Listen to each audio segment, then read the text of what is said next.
Bonsoir à tous. À la une de ce journal, des manuels scolaires sont introuvables dans la librairie et cette indisponibilité risque de se prolonger jusqu'à la rentrée scolaire. Le constat fait par des parents d'élèves suscite l'inquiétude et provoque les critiques des libraires. Entre les éditeurs et les pouvoirs publics, qu'est-ce qui coince sur le marché du manuel scolaire? Une série de reportages vous donne les clés pour comprendre cette affaire.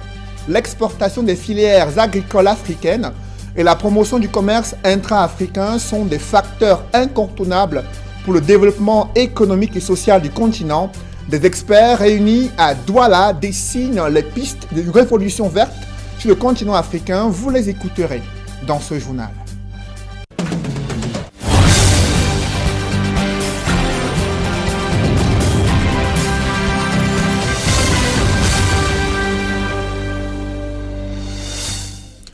Merci de suivre cette édition complète de l'information sur Equinox Télévision. D'abord, cette folle journée qui vient de s'achever à Yaoundé et pour cause, des centaines de personnes ont assiégé le supermarché Dove situé à Essos dans l'espoir de bénéficier des largesses d'une dame assez curieuse, laquelle a entrepris de payer les factures des clients présents dans ce supermarché et une folle rumeur faisait état de la disponibilité d'une somme de 2 milliards de francs CFA pour payer les factures des différents clients présents dans ce supermarché. Pourtant, il n'en était rien. Il a fallu l'intervention de la police et de la gendarmerie pour éviter le pire. Reportage Emmanuel Diop et Marcelin Gansop. Des centaines de personnes agglutinées devant l'immeuble abritant le supermarché Dove Essos. On dirait la porte du paradis. Ce spectacle, plutôt inhabituel, a duré toute la journée de mercredi. Au commencement, l'arrivée d'une dame qui s'est muée en âme charitable au profit de quelques clients. Il s'agit effectivement d'une dame qui est arrivée au supermarché Dove ce matin. Apparemment, elle devait disposer d'un petit peu d'argent sur elle. On ne peut pas à l'instant garantir de ses capacités mentales. Et dans son élan de générosité, elle aurait proposé aux clients qui étaient là de prendre un certain nombre d'articles qu'elle devrait payer. Effectivement, les 3 ou 4, 5 premiers clients ont profité de sa charité. On nous a appelés, j'ai aussi alerté les gens, nous sommes entrés à l'intérieur. Une femme âgée aux environs presque 50 ans avait un enfant presque 7 à 8 ans. Elle avait l'argent, pouvait... Donc c'était juste dans un plastique. Les plastiques de 100 francs là, donc les plastiques qu'on vend à 100 francs, les plastiques rayés. Telle une traînée de poudre, l'information s'est répandue, faisant état de l'arrivée d'un messie d'un autre genre. Les premiers bénéficiaires ont appelé leurs voisins, leurs amis, leurs copains pour venir bénéficier de la manne. Malheureusement, la dame ne disposait pas de tout l'argent dont on parle et l'effet de bouche à oreille a entraîné une telle affluence de personnes au niveau de Dove Essos qu'on s'est retrouvé avec carrément une émeute.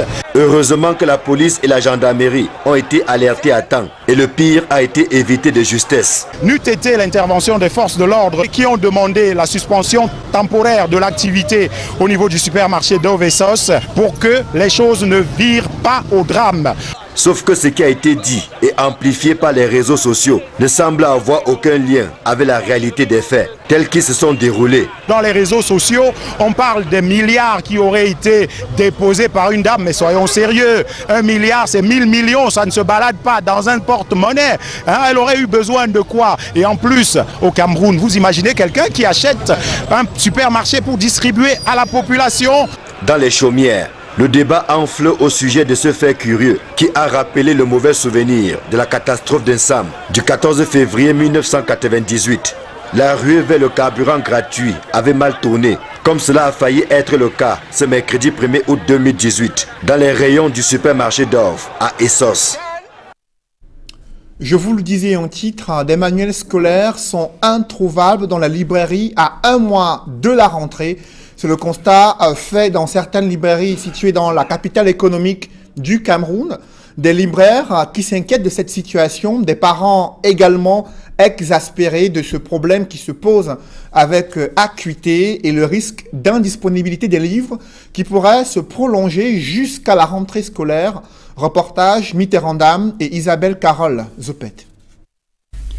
À un mois du top départ de la rentrée scolaire 2018-2019 au Cameroun, les livres retenus au programme sont introuvables dans les librairies. Dans cet espace marchand situé dans le 2e arrondissement de la ville de Douala, des commerçants se tournent le pouce. Les premiers parents intéressés sont renvoyés faute de livres correspondant au niveau scolaire de leur enfant. Actuellement, la librairie se porte mal au Cameroun, puisque les libraires du Cameroun vivent essentiellement du livre scolaire. La littérature générale, le Cameroun n'aime pas lire. Ce qui fait que les libraires se déversent vers les livres scolaires. Et actuellement, nous n'avons pas encore de stock capable de servir la rentrée scolaire.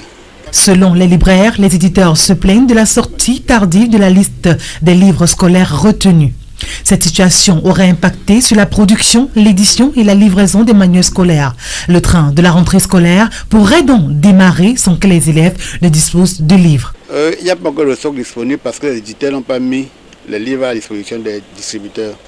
Parce que le libraire il vient en 3e position, c'est-à-dire l'éditeur, le distributeur et le libraire. Le libraire n'a pas trouvé les livres chez le distributeur, ça veut dire que le distributeur n'a pas déposé les livres à temps. La cause, c'est la sortie tardive de la liste des livres agréés au programme scolaire au Cameroun. Certains libraires pessimistes redoutent une baisse considérable de leur chiffre d'affaires. Pourtant, la rentrée scolaire approche à grands pas. Mais les commandes de manuels scolaires sont hypothéquées. Moi, j'ai l'habitude de commander les livres de l'Europe. Je n'ai pas commandé. Et même localement, on ne commande pas parce qu'on ne sait pas si l'ancien stock que tous les libraires et les éditeurs ont, on ne sait pas si... D'abord, à mon avis, les fondateurs seront obligés, parce que le nouveau livre, quand ils ne trouveront pas, ils seront obligés de demander aux parents, bon, prenez les anciens en attendant. Le gouvernement et les éditeurs sont sur le banc des accusés. Ce que j'ai envie de dire et qu'on a toujours dit, si la liste officielle est prête au mois d'avril, on dit que le pouvoir public est en train de dire que le livre va mettre 3-4 ans avant d'être changé. Mais on ne comprend pas pourquoi la liste sort tard, alors que c'est une liste qui est conçue pour 3 ans. Je ne sais pas pourquoi. Qu'est-ce qu'il faut encore pour remettre la liste qui va faire 3 ans l'année prochaine, pour signer une autre liste, je ne sais pas. Notons que ce n'est pas la première fois que le problème de disponibilité de manuels scolaires se pose au Cameroun. Chaque année, à la même période, le même problème refait surface. Le gouvernement et les éditeurs se rejettent les responsabilités. Au regard de la polémique qui enfle et l'inquiétude qui monte à un mois de la rentrée scolaire, le Conseil national d'agrément du manuel scolaire essaye tant bien que mal de rassurer des parents d'élèves sur le délai fixé pour approvisionner le marché du livre. Ce délai n'a pas encore expiré selon l'un des responsables de ce conseil et les parents sont invités à prendre leur mal en patience. Élisée Bogba et Aïk Cyril. À un mois pratiquement de la rentrée scolaire, le manuel scolaire n'est toujours pas disponible sur le marché. Mais pour le Conseil national d'agrément des manuels scolaires et des matériels didactiques, il n'y a pas lieu de s'alarmer, d'autant que l'on est encore dans les délais fixés par les éditeurs. Nous avons fait signer aux éditeurs un engagement le 16 mai 2018 dans les services du Premier ministre à l'occasion d'une réunion que nous y avons tenue. Et nous avons demandé aux éditeurs de nous donner les délais dans lesquels ils comptaient avoir achevé la production et être capables de mettre sur le marché les livres de leur catalogue qui ont été agréés.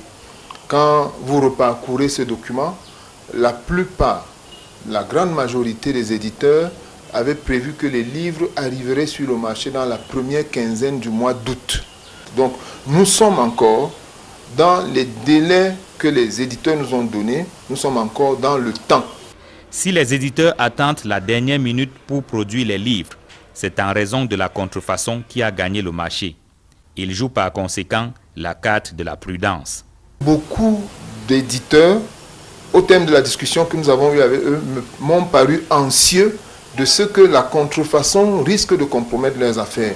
Et à l'occasion d'une de leurs réunions, certains éditeurs ont envisagé de mettre les livres sur le marché au même moment et à l'avant-veille de la rentrée pour que la pression de la demande permette de consommer rapidement les livres qu'ils auront produits et non les livres que les contrefacteurs auront mis sur le marché parallèle. Maillon important de la chaîne de distribution du manuel scolaire, les libraires et papetiers émettent également des réserves. Mais pour le Conseil national d'agrément des manuels scolaires, ces réserves ne sont pas fondées. Les libraires ne sont que des vendeurs de produits qu'ils ne fabriquent pas. Je ne comprends pas comment un libraire peut fixer la date d'arrivée sur le marché d'un produit qu'il ne contrôle pas, qu'il ne produit pas. Le libraire attend que le distributeur lui apporte le livre. C'est les éditeurs qui produisent les livres. Ceux qui produisent à l'extérieur les importent, ils ont des délais d'importation. Ceux qui produisent localement les impriment localement et ils ont des rendez-vous avec leurs imprimeurs. Le libraire n'a pas qualité pour dire quand le livre sera disponible sur le marché. Il n'en sait rien du tout. La rentrée scolaire prochaine va consacrer le retour au livre unique au Cameroun.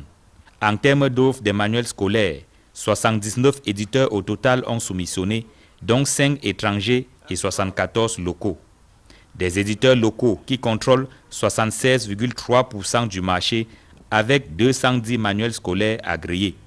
Les étrangers, quant à eux, se contentent de 23,7% de part de marché pour 63 manuels scolaires agréés. Dans ce chapitre éducation, ils ont choisi de braver la peur pour retourner à l'école.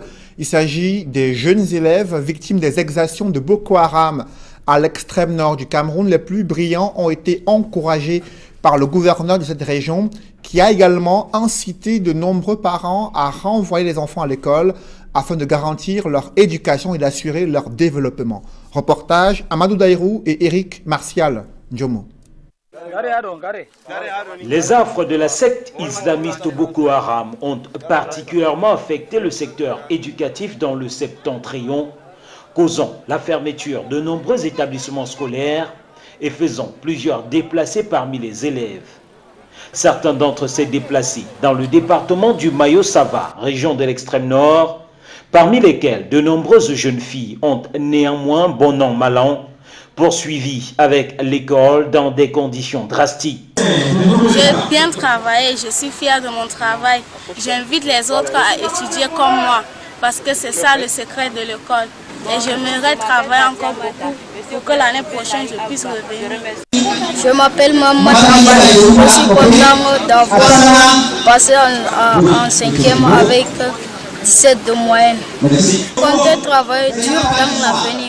Autorités administratives et élites du département ont encouragé ces élèves déplacés du fait de la secte islamiste, ceci à travers de multiples actions de bienfaisance, mais surtout en prônant les vertus de l'éducation, l'une des cibles majeures de la secte Boko Haram. Qui dit Boko Haram dit un phénomène qui va à l'encontre de l'éducation. Alors maintenant, s'inscrit dans cette logique de la reprise, de la relance de l'éducation, c'est à saluer. Miser sur la jeunesse, miser sur les jeunes filles, et vous avez vu vous-même le nombre de jeunes filles, l'engouement. L'école est désormais bien rétablie dans le Mayo-Sava. C'était l'objectif que nous voulions parce que au-delà des péripéties que nous avons suivies tout à l'heure, que ce soit Boko Haram ou les effets climatiques, je crois que le Mayo-Sava se porte bien. Les parents en bon nombre, réticents quant à l'envoi de leur progéniture à l'école, ont été encouragés à le faire dès la rentrée prochaine.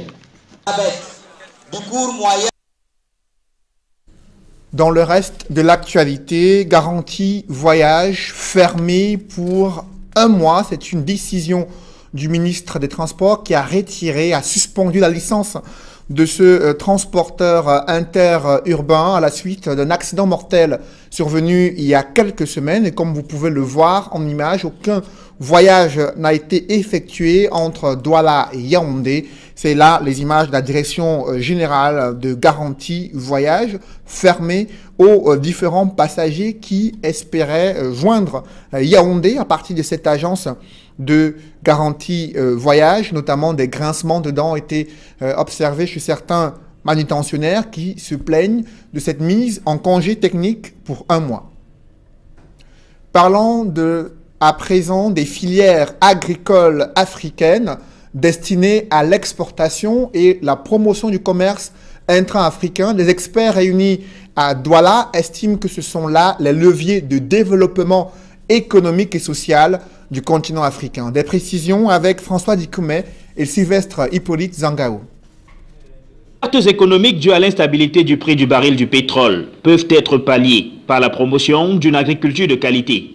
Les pays de la communauté économique des États de l'Afrique centrale veulent booster le commerce intra-africain en priorisant les filières des chaînes de valeur des produits agricoles. L'enjeu est tout simplement celui de la promotion de l'agriculture africaine comme moteur de l'économie et permettre aussi aux communautés économiques régionales, la nôtre, la CEAC en particulier, avec les autres qui sont représentés bien sûr ici, faire en sorte que la promotion de l'agriculture serve véritablement au développement de notre continent. En plus du Cameroun, d'autres pays de la CEAC comme le Congo ont déjà établi des programmes pour se mettre à jour. Avec la baisse des prix du pétrole, le gouvernement a priorisé des filières agricoles, notamment en ce qui concerne les cultures de manioc, de café cacao et de la banane. On vient d'adopter le nouveau programme national de développement où l'agriculture constitue comme le levier pour le développement. Les pays sahéliens comme le Tchad s'appuient sur des cultures adaptables. Le terrain est encore vierge, mais nous avons quand même choisi plusieurs filières, c'est-à-dire filières céréalières. Donc nous avons pu choisir au moins 3 produits.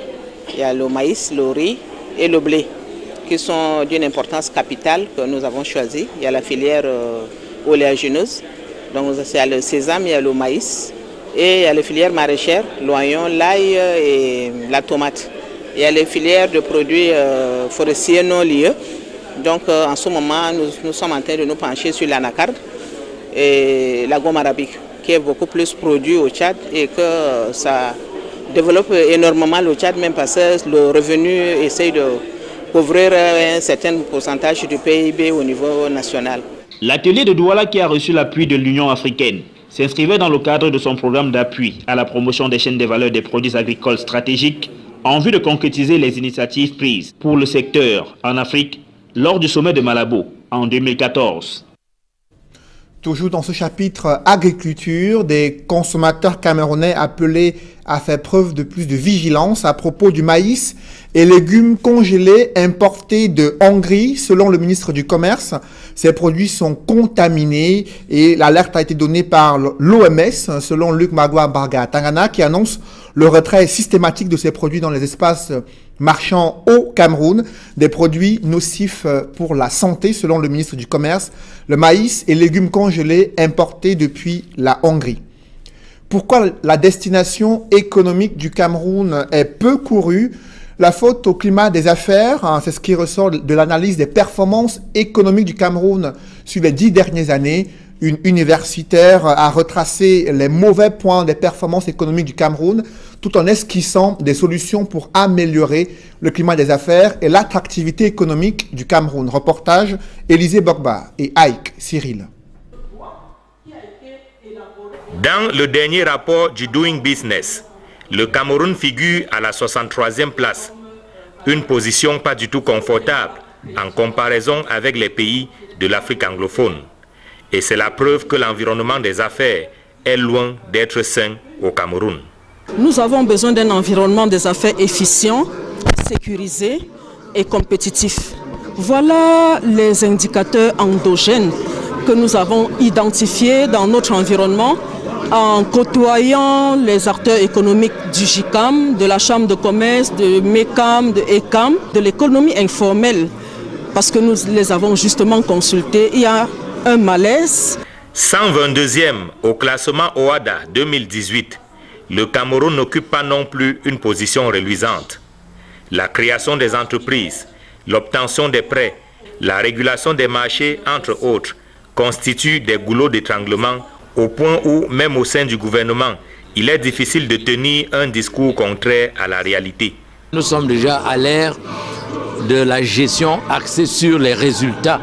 C'est-à-dire que si vous n'avez pas de résultats, si vous ne vous soumettez pas à l'évaluation interne et externe, si vous n'avez pas des indicateurs de performance, vous ne pouvez pas faire de l'économie, vous ne pouvez pas faire les affaires, vous ne pouvez absolument rien faire, y compris au niveau de l'administration.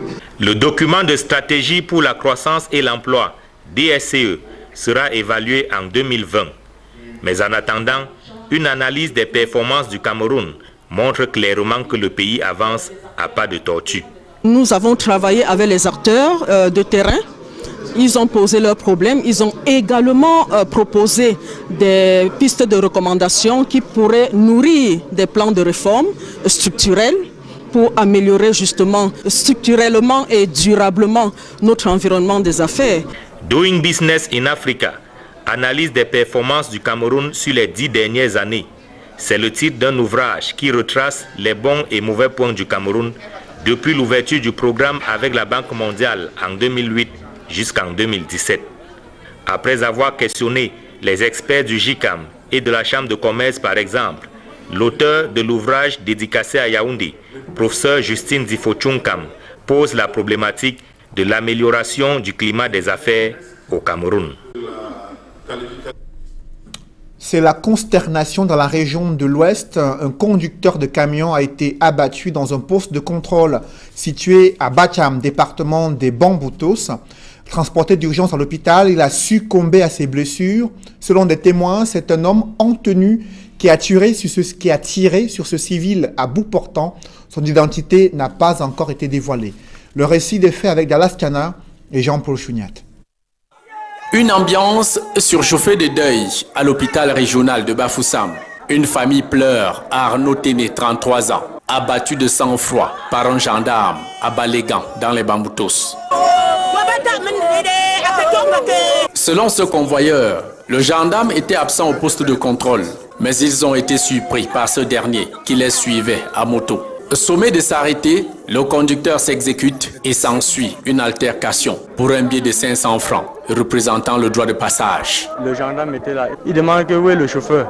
Il dit que on va si c'est quoi. Il dit que la voiture ici ne bouge, plus. Il dit que ma voiture ne doit plus bouger pourquoi. Il dit que la voiture ici ne bouge plus, sinon vous allez me sentir.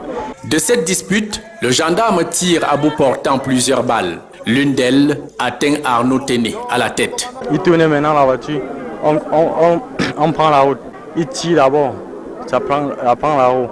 Il lève maintenant l'arme dans la cabine. Il nous a arrosé 3 balles. Transporté d'urgence à Bacham, il décède de ses blessures et sa mort dissimulée à la famille. La dépouille d'Arnaud Téné est ensuite transférée aux urgences de l'hôpital régional de Bafoussam. Les vêtements de son mari entre ses mains, l'une des 2 épouses de la victime, tout comme sa sœur, sont inconsolables.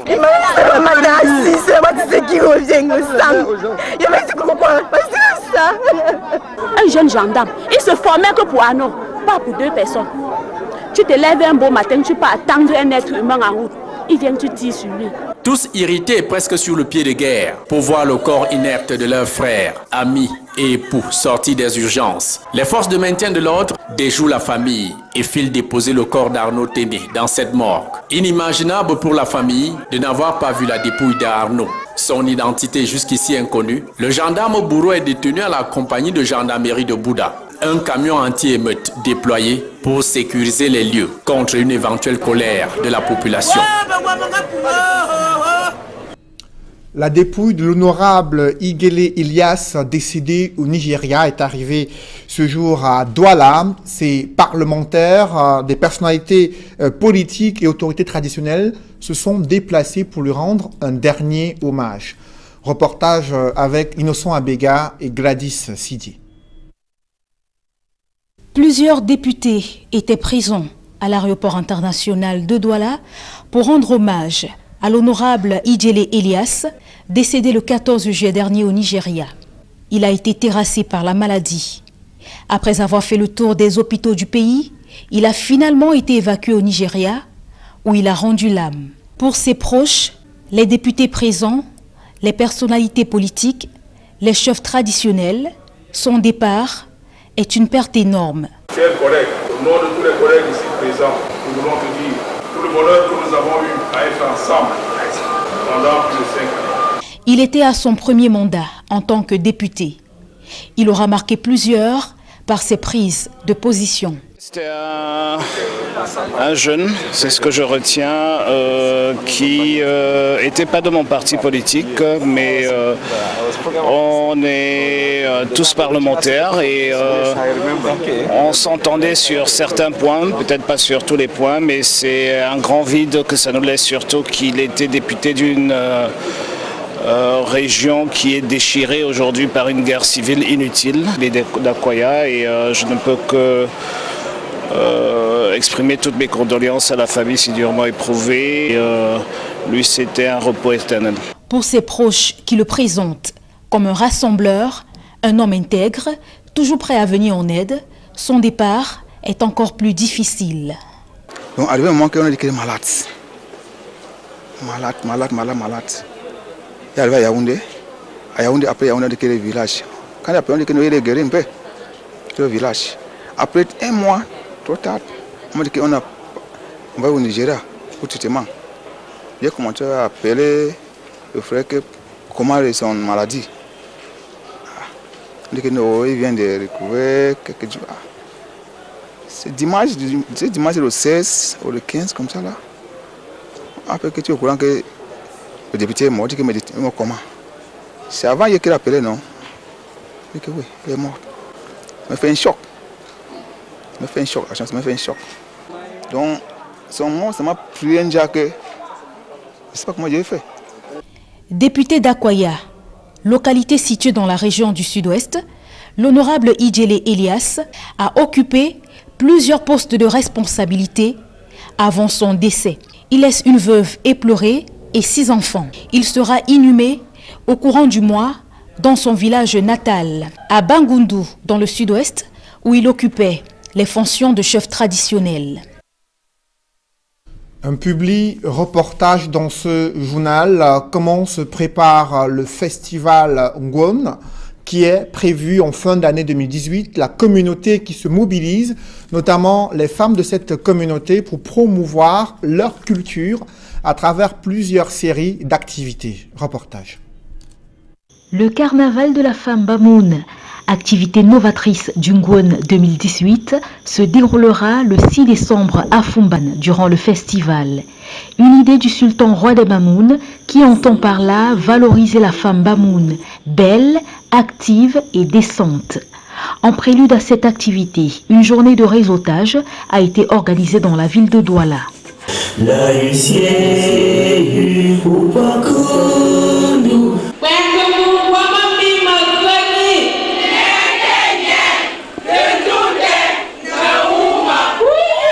Ici, il n'y a pas de DG, de Bayam Salam, nous sommes un.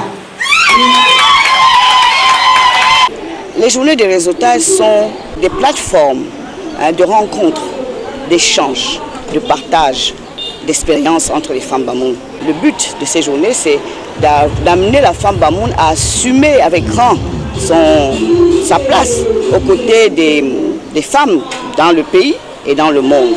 De comprendre l'intérêt de l'école qui peut lui assurer une intégration sociale et professionnelle et lui garantir aussi le respect dans toutes les circonstances et dans tous les lieux. Donc c'est d'amener la femme Bamoun à s'épanouir, mais tout en respectant nos us et coutumes. Voilà. Un véritable moment d'échange, de partage autour de plusieurs thématiques. Comment développer ses affaires grâce au e-commerce, les qualités de la femme soumise, et un moment capital, celui du partage d'expériences, les success stories, qui ont permis aux femmes venues de partout et même de la diaspora de partager leur expérience professionnelle. Déterminées à faire de cette activité un succès, les femmes ont donné un avant-goût de ce qui se fera le 6 décembre à Fumban. Défilé de mode, intermède, exposition, sketch, le public présent ne s'est pas du tout ennuyé.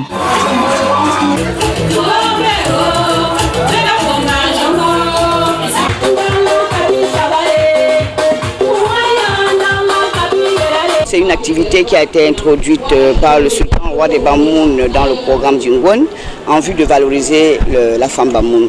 C'est une activité qui va se dérouler en une parade de la femme Bamoun qui ira de l'entrée Ban jusqu'à la cour d'apparat où le citoyen roi des Bamoun et les autorités et les invités attendront les femmes qui vont défiler. Toutes les femmes Bamoun, les femmes d'affiliation Bamoun, dont les maris sont Bamoun, et les femmes sympathisantes de la culture Bamoun.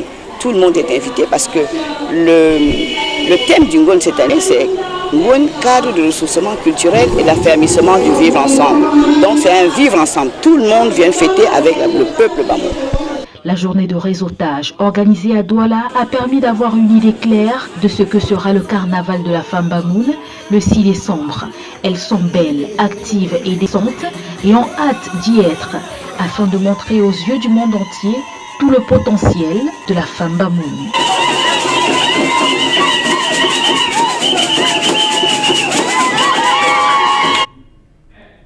Mesdames, Messieurs, c'est la fin de ce journal. Merci de l'avoir suivi. Retrouvez juste après cette édition du 20h Serge Alain Autou et ses invités pour le débrief du 20h sur le plateau d'Equinox Soir.